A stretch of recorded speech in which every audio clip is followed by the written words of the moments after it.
All right, the Fox fear train ran into a familiar roadblock. The same rancor that fuels their demonizing of migrants and drives their numbers also tends to turn off advertisers that turn ratings into revenue. More than a dozen companies have pulled their ads after this comment from Tucker Carlson about migrants. Our leaders demand that you shut up and accept this. We have a moral obligation to admit the world's poor, they tell us, even if it makes our own country poorer and dirtier and more divided. I don't know where his people come from, but dirtier? Is he really talking about human beings that way? Let's bring in Don Lemon. I don't ordinarily play hateful speech on the show, but it's important for people to see what someone's trying to pass off as news. Yeah.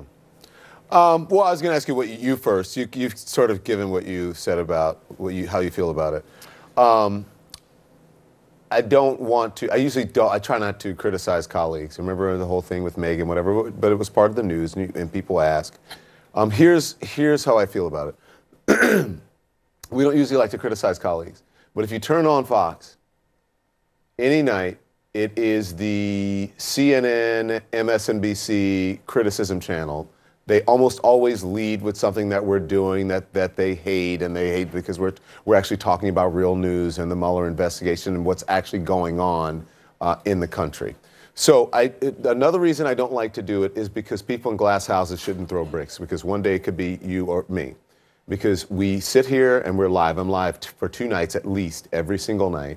And sometimes you say things and it comes out and you didn't realize you said it, or it comes out the wrong way and you offend people.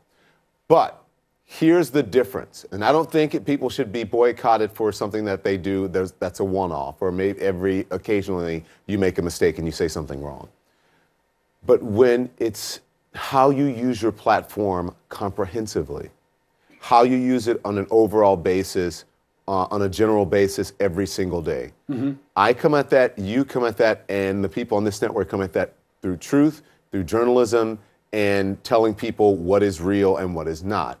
Now, the folks who are there are opinion journalists. They don't have to abide by those rules. For the most part, Tucker Carlson uses his platform to demonize immigrants almost on a nightly basis, to demonize this network almost on a nightly basis, to spread false information, misinformation, to spread the president's lies, to cover the president's back, to carry his water on a nightly basis. So, you'd be the judge of how you feel about what's happening with him and his advertisers. Right. That's one thing. But what he said about immigrants in this country, about making the country dirtier. And poorer, and that is completely false. That is the opposite of what we do on this network every day. We give the truth about what's happening with the so-called caravan, what's happening with legal immigration, what's happening with illegal immigration. And we know, the studies show, that immigration has and continues to make this country a better, stronger, more productive, and vibrant country. That's why you're here, I'm here. That's why we do what we do, because of immigration in this country.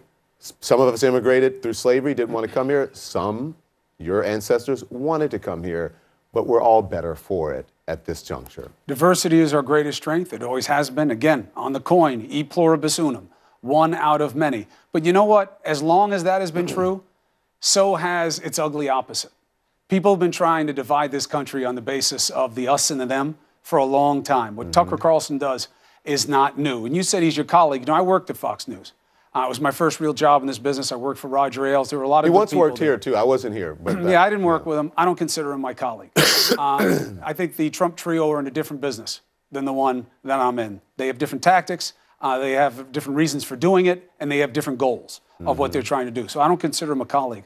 Doesn't mean he doesn't have the right to say it, but so do advertisers have the right to respond to what he says. Same thing for us. The other thing that is interesting, it is a tactic for demonizing immigrants, is a tactic for the people you mentioned, for the folks over there, and also demonizing other networks and conflating liberals and Democrats with actual journalists and news networks. It is a tactic to them. They do it every single night. Right. They know it's not true, but they do it because of what? They are exploiting. I hope you're right one of course, level. they're exploiting it for ratings. I hope on one level you're right, because it's more division. scary if he believes it. Well, people do believe it because it's division. As you said, it's dividing people. It's fear. Every single night. Actually, now that I think about it, I don't even know what's worse. If he knows that it's effective, but he doesn't really believe it, but he does it for effect, I think that's worse than if he's just, ignorant enough, or he's not an ignorant guy, he's a smart guy, deluded enough to believe that kind of jingoism, that kind of ugliness.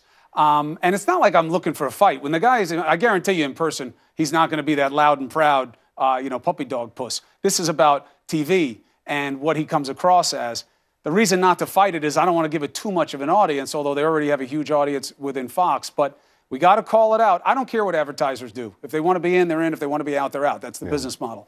But the idea of saying that we are forced, they're forcing us to take in these people. Who's they? No. Who's us? That's what we need to call out because it needs to stop. But I'll be back with you at the top of the hour. I know you got to go, but you won't believe the conversation I just had with Van Jones, and we're going to be talking about criminal justice, and also Cory Booker's on. You know what? It's so sad that the president didn't jump on his own success. Van Jones, others very involved with the First Step Act, criminal justice reform passed tonight on our watch. Okay. President could have been talking about that, but he wasn't. I'm just told Cory's not available another night. All right, Van Jones will be here in minutes. Good. We'll see you. See ya.